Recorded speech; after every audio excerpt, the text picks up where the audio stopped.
Now we know that GE Aviation has a tremendous history with its early fighter engines. That's really what put us on the map, J-47 and J-79 in particular. But you must remember that GE has fighter engines now that are very viable and extremely innovative that go from the 1980s all the way to the present and into the future. I'll start first with an engine called the F404, an engine designed in Lynn that has a lineage all the way back to the late 1960s, when the Lynn plant and the designers there were working very closely with Northrop on a replacement for the F5.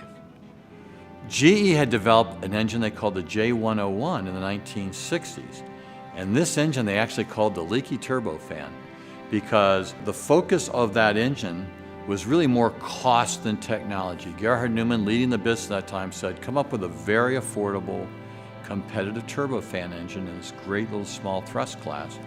Again, a successor for the F5. Well, time marches on, and Northrop is working then with McDonnell Douglas on a competition with the United States for what they call the lightweight aircraft fighter jet. And this is in the early 1970s. In that competition, the Northrop-led team with the GE engine does not win. The winner is selected by Pratt & Whitney with General Dynamics with the F-16. However, the Navy took a liking to this concept of this aircraft that McDonnell Douglas and Northrop were working on, and the engine, which then becomes the F404. And so we are selected to become the next generation attack aircraft, the F-18. And so in 1978, this aircraft then goes into full development and deployment in the late 70s and early 1980s. The F404 is one of the truly ubiquitous fighter jet engines in the world. And I love the fact that, like so many of our engines, it has this long history of tenacity, starting in that late 1960s period, trying to sell a concept with Northrop around the world with something called the J101. We continue to refine the engine, improve the engine, work on the cost of the engine.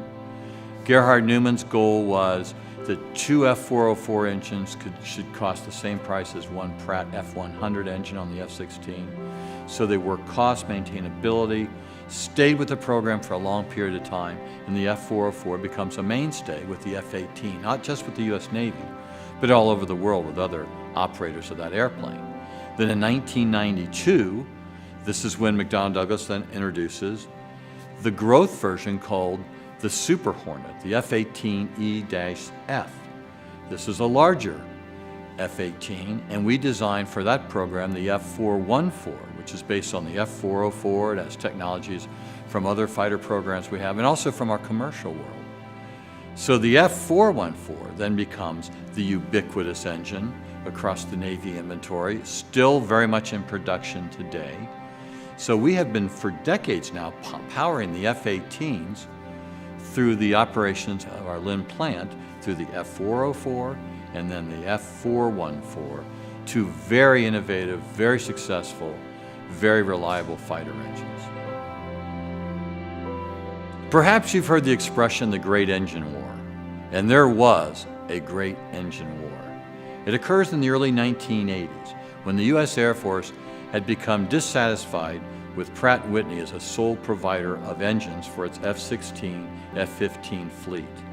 And they felt that by introducing a competition to the picture, a competing engine with that, they could reduce costs and get better responsiveness from contractors. And that's exactly what happened. GE began working by taking its F-101 engine for the B-1 bomber and began developing that into a fighter that would later be known as the F-110. The F-110 then would receive contracts from the US Air Force to make it a fully developed engine, and by 1984 competes head-on with the Pratt engine, the F-100, for what they would call the first round of the Great Engine War in 1984 for F-15s and F-16s. And in an astounding move, GE is selected for 2/3 of the buys for F-16s that year. Now mind you, Pratt had been the sole source supplier of engines for the F-16 for a decade before this occurs. Now because production of F-15s were going down, the US Air Force opted to stay with Pratt on the F-15, but going forward for the next 10 years, the majority of F-16s, a single-engine aircraft, would be powered by our F-110-100 and then the F-110-129 aircraft, a higher thrust engine.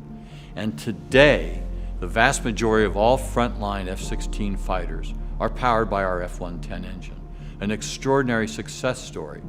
You know, you think about the core of the F-101 engine that's on the B-1 bomber. That core was used for the CFM56 to put us in the commercial world in narrow body. It was used to produce the F-110 fighter jet engine, which is on the F-16. And by the way, also now on the F-15, we began winning international competitions as well with that program. It also was used, a derivative of the F-101, then was used to power the B-2 bomber with its F-118 engine and also the U-2 spy plane. So a whole family of engines and aircraft evolved out of the single core, the F-101 for the B-1 bomber. This is one of the great successes that GE has had, is by taking its cores, and we've seen, and grow into families. The F-101 has been a great success story through the F-110, and this is a program that continues to have life in international competitions. We have several right now for F-110 engines, for F-16s, and it's just another example of GE sticking with its knitting, trying to do the best for the customers, trying to create something that's durable and reliable, affordable, really focus on the needs of the customers to present to them something that's a real winner.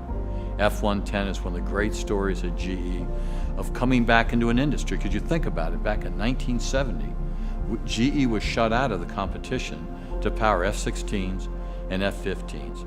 And now here we are, all these decades later, we power the majority of frontline fighters for F-16s, and now we're also powering F-15s. A tremendous success story for our military team.